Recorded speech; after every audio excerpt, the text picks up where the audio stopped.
പാലക്കാട് വടക്കഞ്ചേരിയിൽ മുളകുപൊടി എറിഞ്ഞ് വീട്ടമ്മയുടെ മാല കവരാൻ ശ്രമം. കിഴക്കഞ്ചേരി സ്വദേശി ലളിതയുടെ മാല മോഷ്ടിക്കാനാണ് ശ്രമമുണ്ടായത്. പഞ്ചായത്തിൽ നിന്നും കണക്കെടുക്കാനെന്ന് പറഞ്ഞാണ് യുവാവ് വീട്ടിലെത്തിയത്.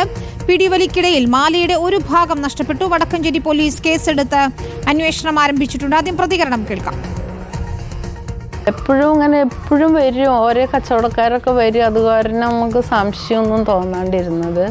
പിന്നെ ബാത്റൂമിൻ്റെ അവിടെ വന്നിട്ട് ബേക്കിലേക്ക് പോയിട്ട് ആളെ കാണാണ്ടായപ്പോൾ എനിക്ക് ഇനി രാത്രി വരാൻ വേണ്ടിയിട്ടാണോ എന്നൊരു പേടി വന്നു ഉള്ളിൽ കള്ളൻ. അതുകൊണ്ട് ഞാൻ വേഗം ചാടി മാല പിടിച്ചത്.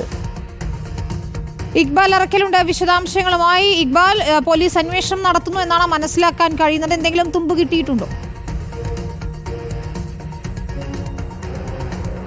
ഇന്നലെയാണ് ഈ സംഭവം നടക്കുന്നത്. കിഴക്കഞ്ചേരി കോരഞ്ചിറ സ്വദേശിയായ ലളിതയുടെ വീട്ടിലേക്ക് ഒരു ഹെൽമറ്റും മാസ്കും ധരിച്ച യുവാവ് ഒരു ബൈക്കിൽ എത്തുകയായിരുന്നു. ഉടൻ തന്നെ പഞ്ചായത്തിൽ നിന്നും ഒരു കണക്കെടുക്കാൻ വേണ്ടിയാണ് താൻ ഇവിടേക്ക് എത്തിയത്. മിച്ചഭൂമിയുമായി ബന്ധപ്പെട്ടുള്ള കണക്കെടുക്കാൻ വേണ്ടി എത്തുകയാണ് എന്ന അറിയിച്ചാണ് ഇവർ വീടിൻ്റെ ഈ പരിസരത്തേക്ക് പ്രവേശിക്കുകയും ചെയ്തത്. ലളിത ഇവരോട് സംസാരിക്കുന്നതിനിടയിൽ ഈ യുവാവ് ലളിതയുടെ വീടിന് പിറകുവശത്തേക്ക് പോയി. ഇതിൽ പെട്ടെന്ന് തന്നെ സംശയം തോന്നി ലളിത പരിശോധിക്കാൻ വേണ്ടി എത്തിയ സമയത്തായിരുന്നു ഈ യുവാവ് ലളിതയുടെ മുഖത്തേക്ക് മുളകുപൊടി എറിഞ്ഞ് പെട്ടെന്ന് ഇവരുടെ മാല കവരാനുള്ള ശ്രമം നടത്തുകയും ചെയ്തത്.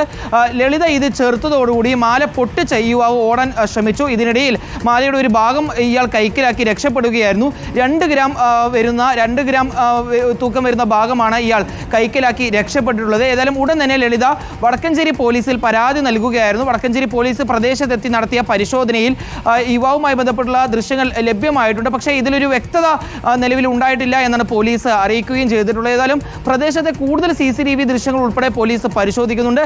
സംശയമുള്ള ആളുകളെ ചോദ്യം ഉൾപ്പെടെ ചെയ്തുകൊണ്ടാണ് നടപടികൾ പുരോഗമിക്കുന്നതെന്നാണ് നിലവിൽ ഉദ്യോഗസ്ഥർ അറിയിക്കുകയും ചെയ്തിട്ടുള്ളത്. വിനീത, ശരി.